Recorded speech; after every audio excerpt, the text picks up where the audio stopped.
don't get paid by TikTok for like 2 days, and I'm getting down to the nitty-gritty and groceries in my house. So today, I'm gonna feed my daughter and myself some garbage if you wanna tag along.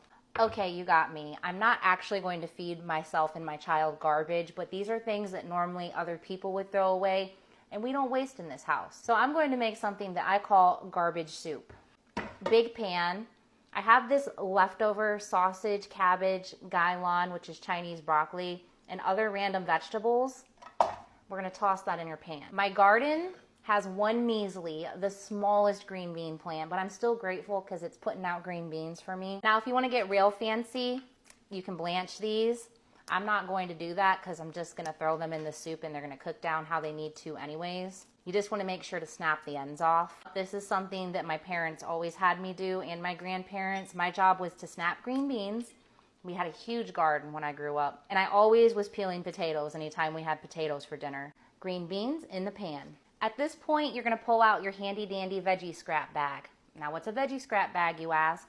I save my vegetable scraps and I make broth from this. Don't be wasteful. So you see these ugly parts of the celery here? I'm gonna take that veggie scrap bag. I've got maybe 4 stalks of celery. I'm going to save the last little bit of this for another meal. 5 carrots.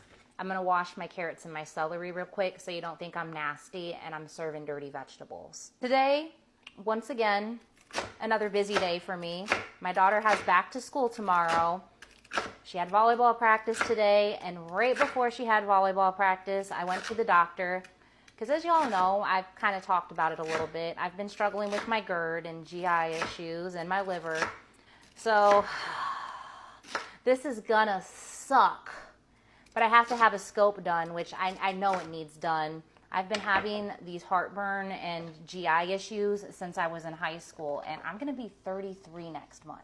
33. Huh. Anyways, my doctor recommended that I'm going to need a scope done and also a colonoscopy. I don't know about y'all, but I really don't like things going in my exit because that's what it is.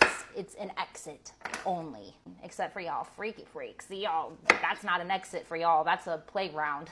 Go ahead and slice up your carrots. Carrots into the soup. There was barely any sausage left in my sheet pan bake. So in order to make this a balanced meal, and also chickpeas are extremely cheap, I'm going to open up a can of those and toss the whole thing. Don't drain these off into your soup. The little liquid from your chickpeas, if you do drain it off, you can use it as an egg white substitute, believe it or not. Also going to open up a can of tomato paste. Now, if you guys haven't noticed, I have barely been eating tomatoes, and I love tomatoes. But it just so happens that tomatoes is one of the huge triggers for my heartburn for me. So I'm only going to use half a can of tomato paste. You can use a whole one in this recipe, but because of my heartburn, I'm only using half. You're going to take 5 to 6 quarts of water. That might seem like a lot at first, but as you cook your soup, the water is going to boil off. That prevents you from having to add more water as you cook in this dish. Now, we're going to do some girl math real quick. I love doing girl math. Water plus chicken bouillon powder equals what? Did you guys say chicken broth? You are absolutely correct. And as a low-income person, it's cheaper to have chicken bouillon powder on hand in the long run than it is to have chicken broth. But I understand if you are extremely low income and you can only buy a small can of chicken broth or a box at a time, that works too. Don't be stingy on your chicken bouillon powder. That's flavor. This is fresh oregano that I dried from my garden. So awesome. I'm going to add some of the oregano in there. Obviously, I don't expect everyone to have garden grown oregano. If you have oregano seasoning in general, just add it in there. I'm adding a generous amount because oregano is also medicinal, meaning that it can cure all kinds of ailments. You see these stems right here? And don't waste those either. They have flavor in them. Throw them in the veggie scrap bag.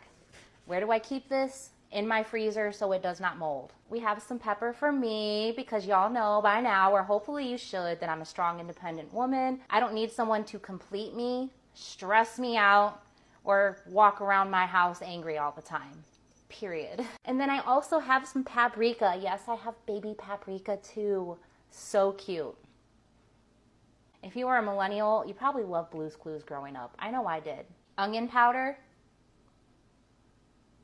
garlic powder. Woo! That came out way faster than I wanted it to. I'm gonna mix this together very well and then cook this on the stove on medium heat. You can maybe do medium high if you want to push your luck, but I like to let mine cook low and slow, low-ish.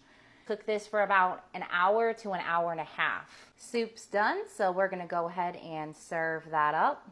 Top that off with some fried garlic. Waste not, want not. Just like that, using the scraps that were in my fridge, you'll have a delicious garbage soup, bougie on a budget style. I hope you guys have a great rest of your night. Love y'all, and I'll see you for another recipe tomorrow. Bye!